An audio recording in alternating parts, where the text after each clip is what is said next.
La jeune fille arriva de nouveau dans le grenier un jour de pluie, et elle était dans tous ses états. « Que t'arrive-t-il, ma chère enfant ?» lui demanda la muse toute désolée. La jeune fille eut tellement de sanglots qu'elle eut du mal à s'exprimer.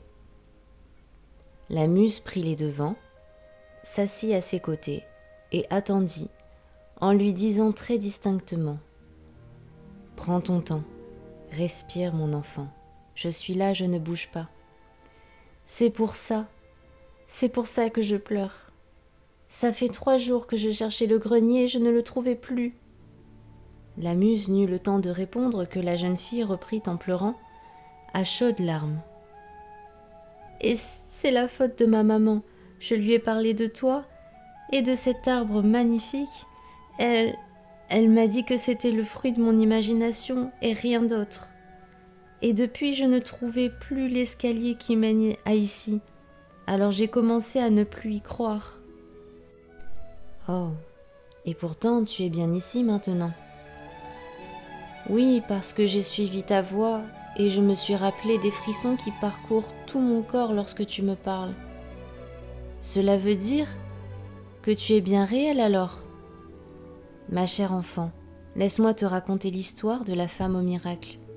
Cela s'est passé il y a de nombreuses années, je venais d'arriver, lorsque j'entendais une mère raconter cette histoire à sa petite fille.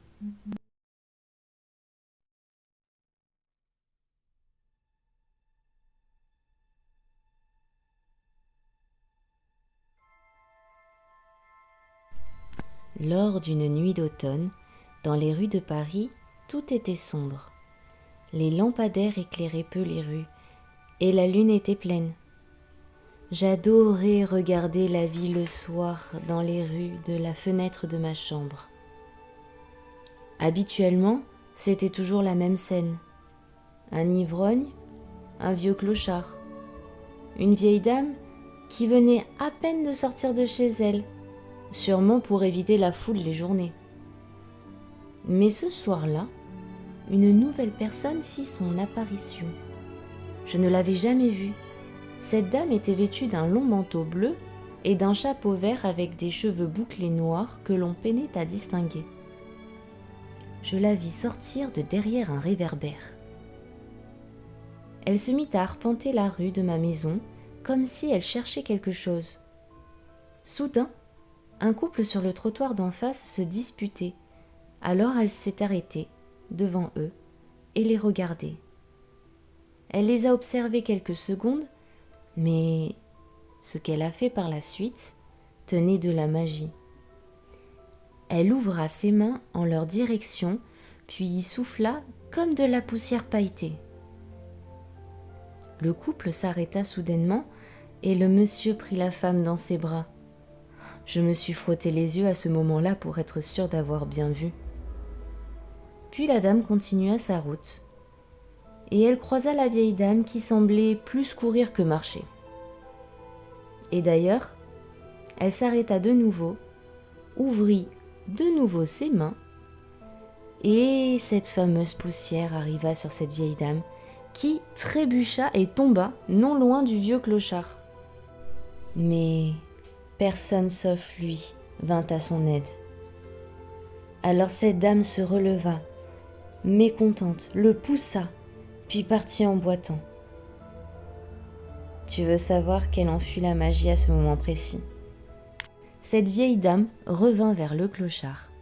Elle lui parla, mais je n'en compris rien. Je ne voulais pas ouvrir la fenêtre de peur de faire du bruit, que ma maman me voie.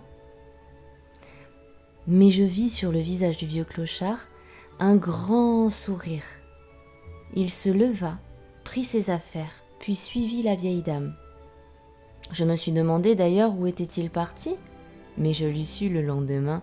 Oui, au travers d'un carreau d'une grande bâtisse, je les vis tous les deux dans 2 grands futons avec une tasse de thé ou de chocolat chaud sûrement, c'est tellement bon le chocolat chaud, à la main. Et le clochard était lavé et rasé. Il s'est passé quelque chose d'exceptionnel également ce soir-là. Je continuais à scruter chaque pas de cette dame qui m'intriguait et qui me fascinait beaucoup. Puis, elle s'arrêta et semblait tendre l'oreille. Elle se trouvait devant l'orphelinat Saint-Basile, qui a fermé depuis quelques années maintenant. À mon époque, il n'y avait que des filles qui ne sortaient que lorsqu'elles partaient avec une famille. C'était d'une tristesse. Mais, à trop rêvasser, je ne vis plus la dame. Elle avait totalement disparu. Alors je la cherchais encore et encore, jusqu'à ce que je vis un chapeau vert bouger sur l'une des fenêtres de l'orphelinat. Mais comment était-elle montée ? Et soudain, des éclats lumineux entrèrent par la fenêtre du bâtiment. Mais qu'avait-elle fait ? Que venait-il de se passer ? Ce n'est que le lendemain que j'ai appris que plusieurs familles étaient venues chercher et adopter des petites filles. C'était un miracle. Mais qui était cette dame ? Lui demandait la jeune fille. L'as-tu revue depuis ? Non, mais je sais qui elle est et elle veille sur nous à chaque fois que l'on en a besoin. Car, vois-tu, malgré la fatigue, je ne voulais pas me coucher. Je voulais continuer à contempler encore des miracles. Et j'ai bien fait d'attendre. Une fois revenue sur la terre ferme, cette dame contempla son poignet.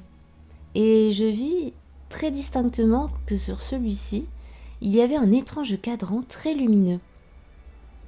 Et puis d'un coup, elle se tourna vers moi, et j'avoue m'être pétrifiée de peur, mais elle m'adressa un sourire et un clin d'œil avant de s'évaporer dans un nuage lumineux qui l'emporta au ciel. Et là, je vis ma première étoile filante. Voilà pourquoi.